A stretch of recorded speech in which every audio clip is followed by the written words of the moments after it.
다 함께 찬양하겠습니다.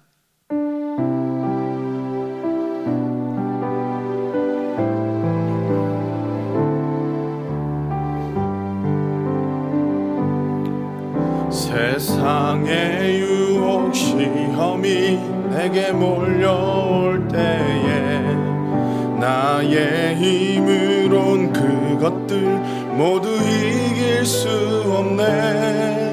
거대한 폭풍 가운데 위축된 나의 영혼 어찌할 바를 몰라 헤매이고 있을 때 주를 찬양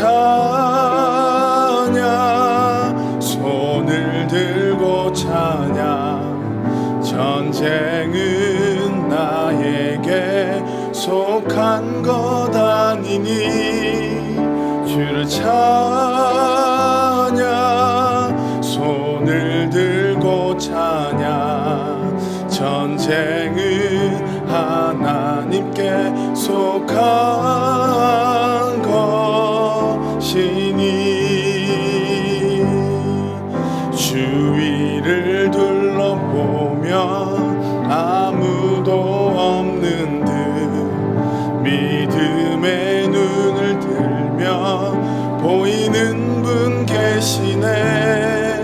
지금도 내 안에서 역사하고 계시는 사망과 어둠의 권세 물리치신 예수님 주를 찬양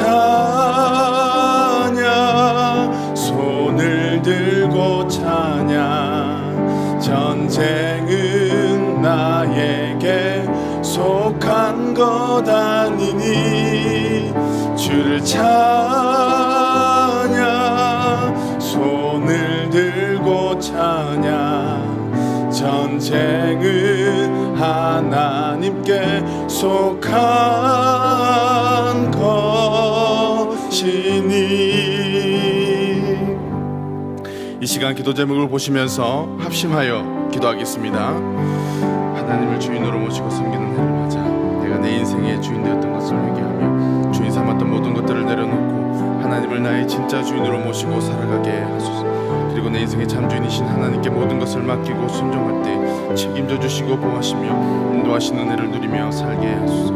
나라와 시대를 지키고 교회와 다음 세대를 지킬 수 있도록 평등법과 포괄적 성교를 막아 주시옵소서.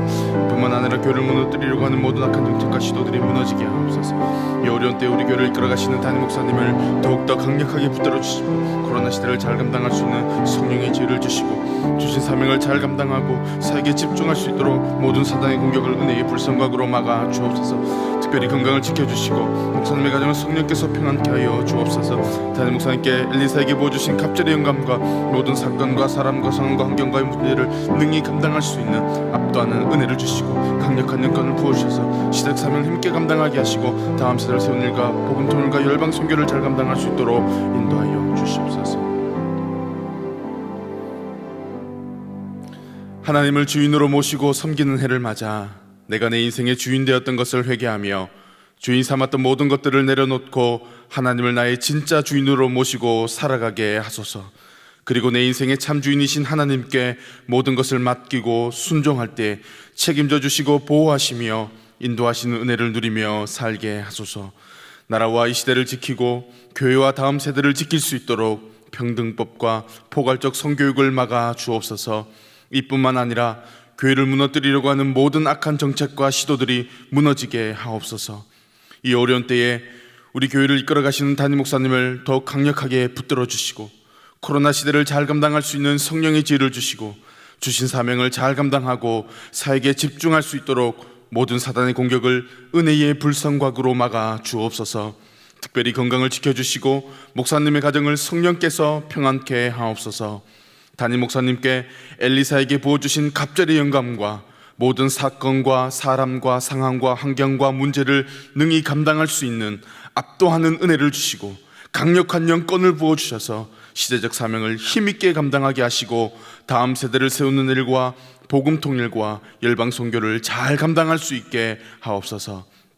이 시간 은혜의 자리에 나온 사랑하는 주의 백성들을 긍휼히 여겨주시고 말씀이 선포되어질 때에 나를 향한 하나님의 음성으로 들려지는 은혜가 있게 하여 주시옵소서. 예수님의 이름으로 기도드립니다. 아멘.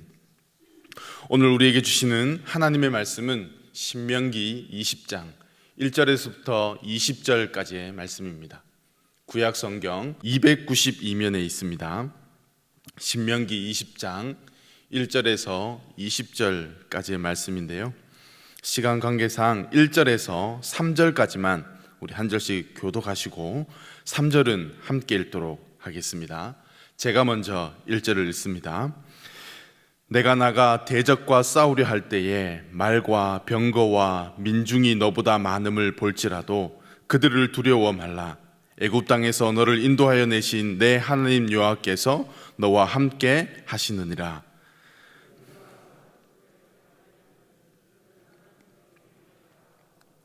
다 같이 읽겠습니다. 그들에게 이르기를 이스라엘아 들으라. 너희가 오늘날 너희의 대적과 싸우려고 나왔으니 마음에 겁내지 말며 두려워 말며 떨지 말며 그들로 인하여 놀라지 말라. 아멘. 오늘 함께 살펴볼 신명기 20장은 하나님께서 모세를 통하여 이스라엘 백성들에게 말씀하신 전쟁에 관한 명령입니다. 전쟁은 예나 지금이나 서로의 모든 것을 걸고 목숨을 걸고 벌이는 총력전입니다. 그렇다면 전쟁을 앞둔 이스라엘 백성들에게 있어서 가장 필요했던 것은 무엇일까요? 잘 훈련된 군사들도 있어야 하고 대포와 같은 강력한 무기도 있어야 합니다. 또한 이들을 이끄는 유능한 지휘관도 있어야 하고 탁월한 전략과 전술도 있어야 합니다.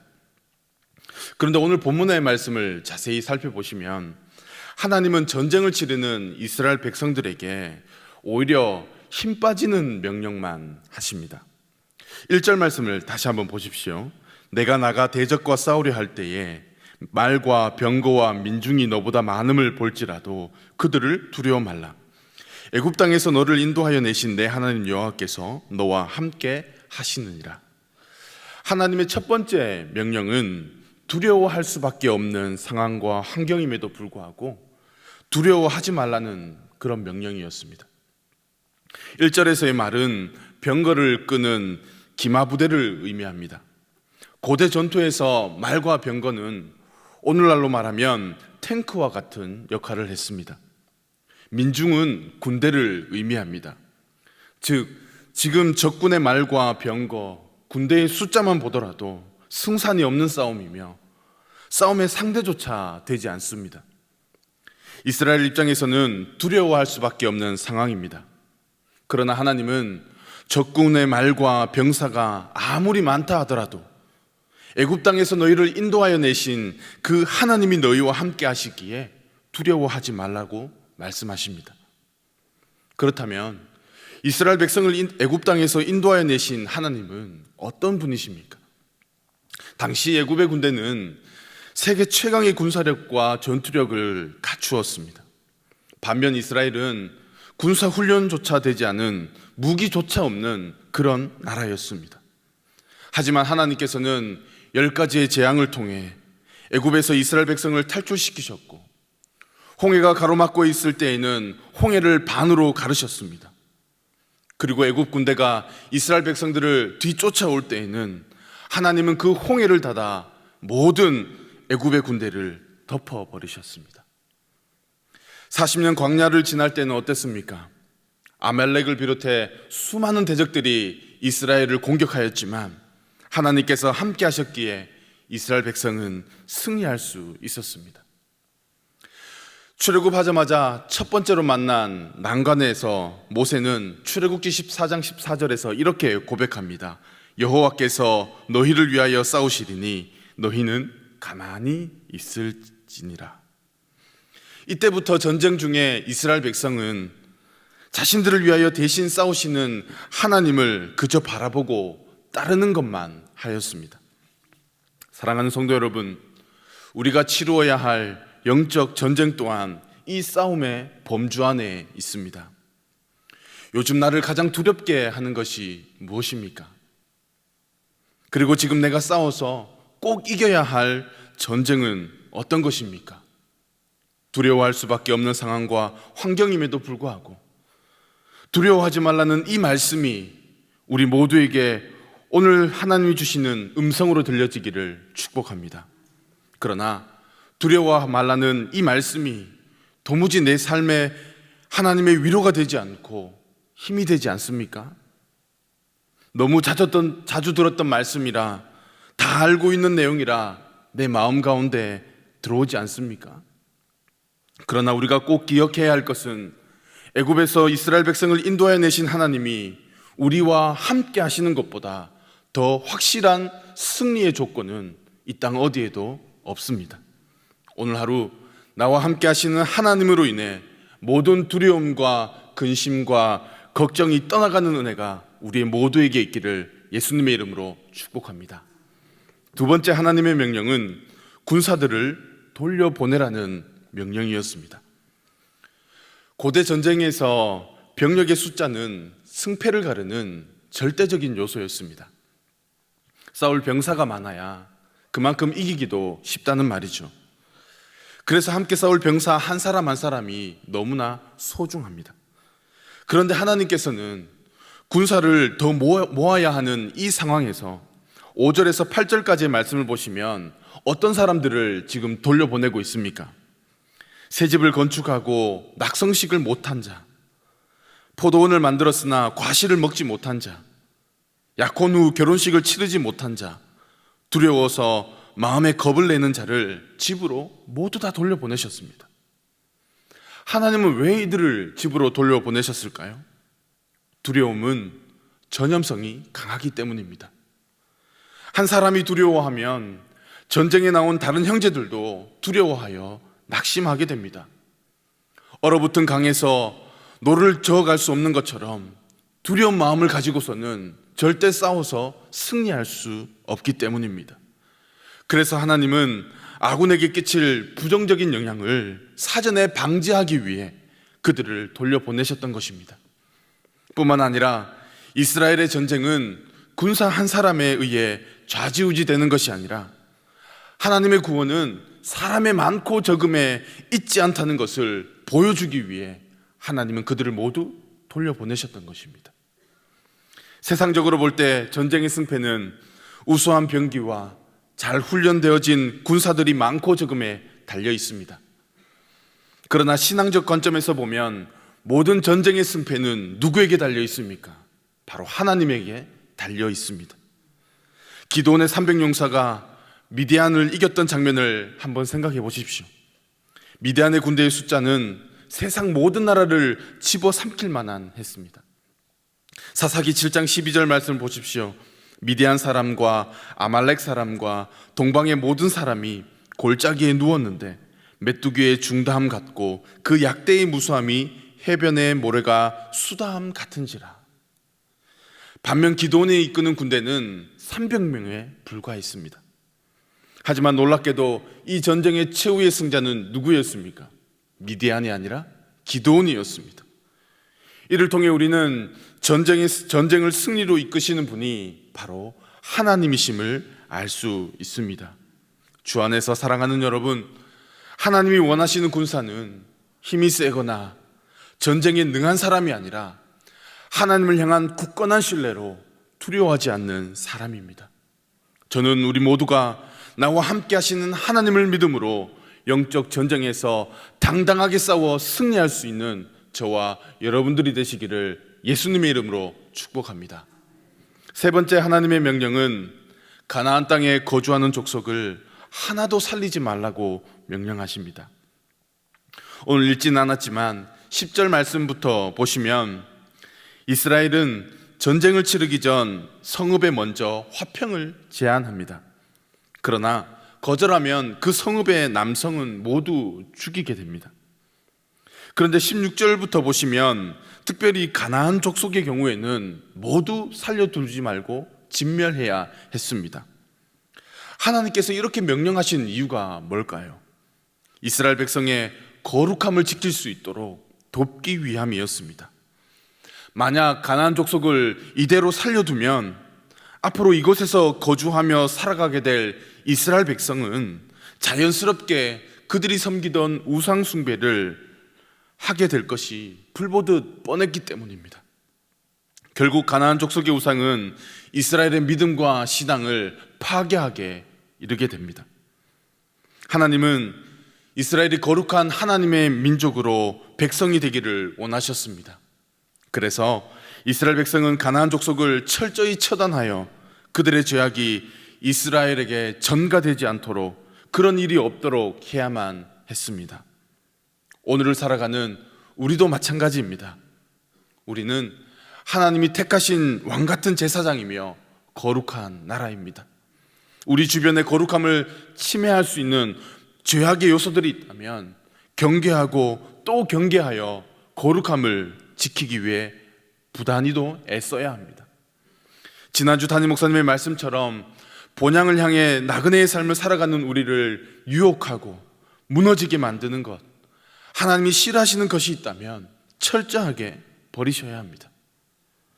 말씀을 정리하면서 오늘 하나님은 전쟁에 임하는 이스라엘 백성에게 힘 빠지는 명령만 하십니다. 하지만 여러분, 우리의 힘이 빠져야 합니다. 우리의 힘이 빠져야 하나님이 역사하실 수 있습니다. 에베소서 6장 12절은 우리에게 이렇게 말합니다. 다 함께 읽겠습니다. 우리의 씨름은 혈과 육에 대한 것이 아니요 정사와 권세와 이 어두움의 세상 주관자들과 하늘에 있는 악의 영들에게 대함이라. 우리의 싸움은 항상 하나님을 바라볼 수 있느냐 그렇지 않느냐의 싸움입니다. 세상은 자꾸만 우리의 시선을 문제와 그 문제를 일으키는 사람에게 집중하게 만듭니다. 그렇게 하여서 하나님을 향한 우리의 시선을 분산시키고 흔들고 빼앗으려고 합니다. 그러나 중요한 것은 그 문제나 사람이 아닙니다. 우리가 하나님 안에 있으면 문제 가운데 있어도 여전히 하나님만 바라볼 수 있다면 그 어떤 문제도 결코 우리에게는 문제가 되지 않습니다.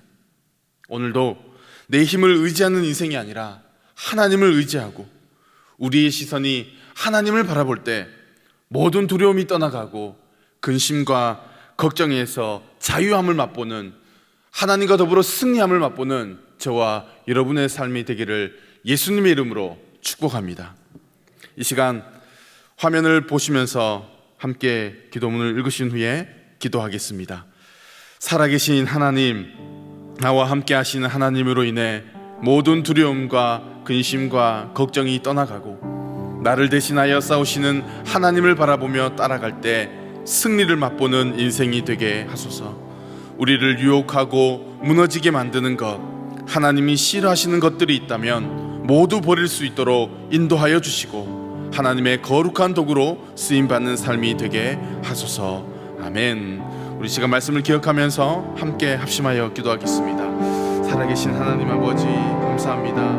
우리에게 귀한 말씀을 통해 도전하게 해주시고 어렵고 힘든 시대를 살아가는 또 영적인 전쟁 가운데 있는 우리들에게 하나님과 늘 동행하며 살아감으로 인해 승리함을 맛보는 삶을 살아가게 하여 주시옵소서. 무엇보다 주님과 동행함으로 모든 두려움과 근심과 걱정이 떠나가게 하여 주시고 우리의 삶 속에서 하나님 늘 우리를 같이 힘들게 하고 또 아버지 거룩함을 아버지 하나님을 바라보지 못하게 하는 모든 것들을 떠나가게 하시고 주님 철저히 경계하여서 거룩한 하나님의 도구로 쓰임받는 삶을 살아가는 우리 모두가 될 수 있도록 주의 역사하여 주시옵소서. 함께 하시는 하나님으로 말미암아 하나님 날마다 믿음으로 당당하게 싸워 승리하는 우리의 삶이 될 수 있도록 인도하여 주시옵소서. 주님 감사합니다. 살아계신 하나님 아버지, 참으로 감사합니다. 나와 함께 하시는 하나님으로 인해 우리에게 있는 모든 두려움과 근심과 걱정이 떠나가게 하여 주시옵소서. 나를 대신하여 싸우시는 하나님을 바라보며 따라갈 때에 하나님이 주신 승리를 맛보는 인생이 되게 하여 주시옵소서. 특별히 우리를 유혹하고 무너지게 만드는 것이 있다면, 하나님이 싫어하시는 것들이 있다면 모두 버릴 수 있도록 주님이 인도하여 주시고 우리의 남은 생이 하나님의 거룩한 도구로 쓰임받는 삶이 될 수 있도록 인도하여 주시옵소서. 오늘도 말씀을 붙들고 더욱 깊은 기도의 자리로 나아갑니다. 하나님 깊이 만나주시고 우리에게 힘주시고 위로하여 주시고 치유와 회복의 역사가 있는 기도의 자리가 될 수 있도록 인도하여 주시옵소서. 주님을 깊이 만나고 돌아갈 수 있는 시간 되게 하여 주시옵소서. 예수님의 이름으로 기도드렸습니다. 아멘. 계속해서 담임 목사님과 교회와 나라와 민족과 선교사님을 위해 기도해 주시고 기도회를 마무리해 주시기 바랍니다.